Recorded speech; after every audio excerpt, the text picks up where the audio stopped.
বাগদাদের প্রাণকেন্দ্র থেকে কিছুটা দূরে এক কর্মচঞ্চল ও সমৃদ্ধ শহরে তাবরিজ খান নামে এক কসাই বাস করতেন। তিনি ছিলেন দেখতে অত্যন্ত দীর্ঘকায় ও কঠোর মেজাজের। তার অবয়বে ছিল গাম্ভীর্য এবং তার গলার স্বরে ছিল এক ধরনের রুক্ষতা। তার মাংসের দোকানের ধারালো চাপাতির ঝনঝনানি আর গম্ভীর চাহনি দেখে অবুঝ শিশুরা ভয়ে মায়েদের আঁচল জড়িয়ে ধরত, আর বড়রা তার সোজা সাপটা ও কড়া কথার ভয়ে খুব একটা তর্কে জড়াত না। সমাজের চোখে তিনি ছিলেন এক অসামাজিক, কর্কশ ও কেবল নিজের ব্যবসায় মগ্ন এক কঠিন হৃদয়ের মানুষ। কিন্তু কেউই জানত না সেই রুক্ষ চামড়ার নিচে কেমন এক জান্নাতি হৃৎস্পন্দন লুকিয়ে আছে। অন্যদিকে সেই একই শহরে তুগরল নামে এক কোমর ছিল, যে ছিল পুরো জনপদের সবার প্রিয়। তুগরল ছিল অত্যন্ত মিষ্টিভাষী, সদা হাস্যোজ্জ্বল এবং সমাজের চোখে একজন পরম নেককার মানুষ। সে জামাতে প্রথম কাতারে নামাজ পড়ার জন্য সবার আগে মসজিদে পৌঁছত। সাদা পোশাক পরে সব সময় হাতে তাসবিহ রাখত এবং ওয়াজের মজলিসে এমনভাবে জিকির ও উচ্চৈশ্বরে কান্নাকাটি করত যে সাধারণ মানুষ তাকে অলি আউলিয়া তুল্য মর্যাদা দিত। শহরবাসী ভাবত, তুগরলের মতো পরহেজগার মানুষ বুঝি এ যুগে আর দ্বিতীয়টি নেই। একদিন বাগদাদের বাদশার অত্যন্ত বিচক্ষণ ও বিজ্ঞ উজির সেই শহর সফরে আসেন। উজিরের আগমনের খবর শুনে তুগরল কুমোর নিজেকে আরও বড় ইবাদতকারী ও গুণী মানুষ হিসাবে জাহির করার এক সুবর্ণ সুযোগ খুঁজে পেল। সে উজিরকে মুগ্ধ করার জন্য তার দোকানের সামনে হরেক রকম সুদৃশ্য মৃৎপাত্র, কারুকার্য খচিত দামি মাটির পাত্রের বিশাল এক জাঁকজমকপূর্ণ প্রদর্শনীর আয়োজন করল। সে উজিরের সামনে অত্যন্ত বিনয়ী সেজে নিজের করা বিভিন্ন দান খয়রাত আর ইবাদতের ফিরিস্তি এমনভাবে অলঙ্কৃত করে পেশ করতে লাগল যেন উজিরের কানে তার প্রশংসার সুবাস পৌঁছায় এবং সে কোনো রাজকীয় পুরস্কার পায়। কিন্তু উজির ছিলেন মানুষের মন পড়তে জানা এক প্রজ্ঞাবান ব্যক্তি। তিনি তুগরলের এই অতিভক্তি আর জাঁকজমকের আড়ালে এক ধরনের আত্মপ্রচারের দুর্গন্ধ পেলেন। তিনি লক্ষ্য করলেন, শহরের অন্য এক কোণে কসাই তাবরিজ খান কোনো ভ্রুক্ষেপ ছাড়াই অত্যন্ত শান্তভাবে নিজ কাজে মগ্ন। উজিরের আগমনে তার মাঝে কোনো চাঞ্চল্য নেই, উজিরের দৃষ্টি আকর্ষণ করার কোনো ব্যাকুলতা নেই। তিনি যেন এক নিভৃতচারী সাধক, যিনি কেবল তার রিজিকের সন্ধানে ব্যস্ত। অনুসন্ধিৎসু উজির তখন গোপনে তাবরিজ খানের জীবন সম্পর্কে গভীর খোঁজ নিতে শুরু করলেন। তিনি এক নিস্তব্ধ গভীর রাতে ছদ্মবেশে লক্ষ্য করলেন, সারা দিনের হাড়ভাঙা পরিশ্রম শেষে তাবরিজ খান যখন দোকান বন্ধ করেন, তখন তিনি বড় একটি ঝুড়িতে অত্যন্ত তাজা ও ভালো মানের মাংসের বড় বড় টুকরো নিয়ে শহরের নির্জন প্রান্তের অন্ধকার জঙ্গলের দিকে রওনা হন। সেখানে গুহার ভেতরে ও পাহাড়ি বস্তিতে বসবাসকারী অত্যন্ত অসহায়, পঙ্গু ও রুগ্ন মানুষদের মাঝে তিনি নীরবে সেই মাংস বিলিয়ে দেন। তিনি এমনভাবে দান করেন যে অন্ধকারে তার নিজের ছায়াও যেন জানতে না পারে তার হাত কি দিচ্ছে। এটি তিনি কেবল তার মাবুদের সন্তুষ্টির জন্যই করেন। দুনিয়ার কোনো মানুষের হাততালি, কারো বাহবা বা বাদশার কোনো স্বর্ণমুদ্রার লালসা তার অন্তরে বিন্দুমাত্র নেই। তার এই গোপন নেকিই ছিল তার জীবনের আসল পুঁজি, যা তিনি দীর্ঘ বছর ধরে লোকচক্ষুর অন্তরালে পরম ইখলাসের সাথে পালন করে আসছিলেন। উজির তার এই গোপন অনুসন্ধানে আরও একটি হৃদয় বিদারক ও নির্মম সত্যের সম্মুখীন হলেন।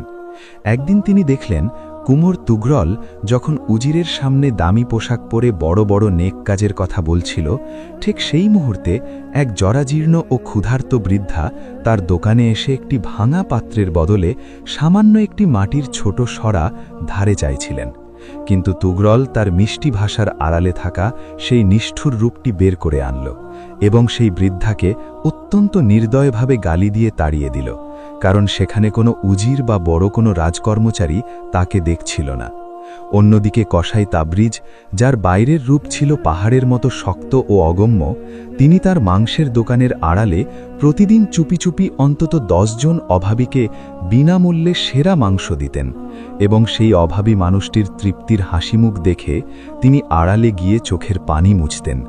উজির বুঝতে পারলেন, তাবরিজের কঠোরতা কেবল তার পেশার আবরণে, কিন্তু তার অন্তরের গভীরে বইছে রহমতের এক স্বচ্ছ ও পবিত্র ঝরনাধারা।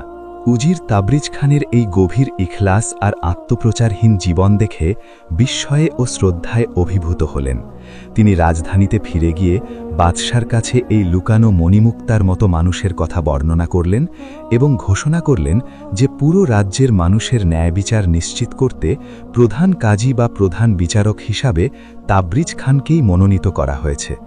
এই ঘোষণা যখন সেই ছোট শহরে পৌঁছল, তখন পুরো জনপদে যেন বিনা মেঘে বজ্রপাত হল। মানুষ বিশ্বাসই করতে পারছিল না যে এক কঠোর মেজাজের কসাই হবে তাদের বিচারক। বিশেষ করে কুমোর তুগরল হিংসায় হিতাহিত জ্ঞান হারিয়ে উন্মাদ হয়ে উঠল। সে ভাবল, একজন নগণ্য কসাই যে কিনা রক্ত আর মাংস নিয়ে পড়ে থাকে, সে কিভাবে তার মতো বড় জিকেরকারীর ওপরে স্থান পেতে পারে।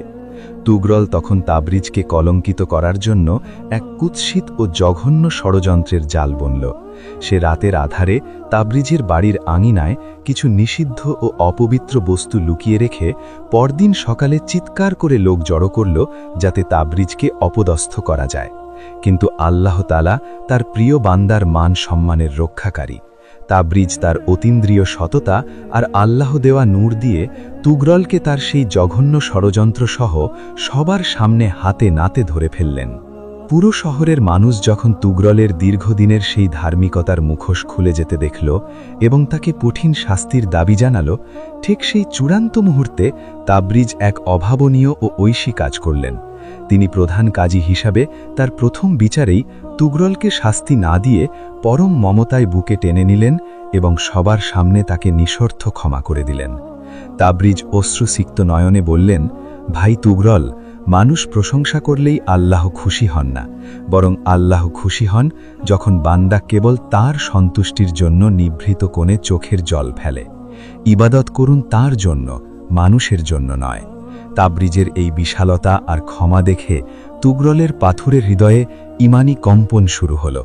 সে তার সারা জীবনের লোক দেখানো জিন্দেগির অসারতা বুঝতে পেরে অঝরে কাঁদতে লাগল এবং সত্যিকারের তওবা করে নিজেকে পুরোপুরি বদলে ফেলল। কয়েক বছরের ব্যবধানে পুরো বাগদাদ এক নতুন তাবরিজ খানকে দেখল, যিনি ছিলেন একাধারে অত্যন্ত ন্যায়পরায়ণ প্রধান বিচারক এবং রাতের আধারে নিঃস্বদের পরম বন্ধু। আর তুগরল তার কুমোরের কাজ চালিয়ে যেতে লাগল ঠিকই, কিন্তু তার প্রতিটি কাজ আর প্রতিটি পাত্র তৈরির সময় সে কেবল আল্লাহর জিকিরে মগ্ন থাকত এবং লোকচক্ষুর অন্তরালে এতিমদের সেবায় নিজেকে বিলিয়ে দিল। এই গল্প আমাদের এই শাশ্বত ও ধ্রুব শিক্ষা দেয় যে ইখলাস বা স্বচ্ছ নিয়ত ছাড়া কোনো ছোট বা বড় আমলই আল্লাহর দরবারে কবুল হয় না। লোক দেখানো ইবাদত মানুষের ভেতর অহংকার বিষ ঢুকিয়ে তাকে ধ্বংসের অতল গহ্বরে নিক্ষেপ করে, আর নিভৃত কোণে করা সামান্য একটি গোপন নেকি মানুষকে সৃষ্টির সেরা জীবে পরিণত করে আল্লাহর অরশের শীতল ছায়ায় স্থান করে দেয়। হে আমাদের রব, আমাদের প্রতিটি আমলকে আপনি রিয়া বা লোক দেখানো থেকে মুক্ত করে কেবল আপনার সন্তুষ্টির জন্য কবুল করে নিন। আমিন।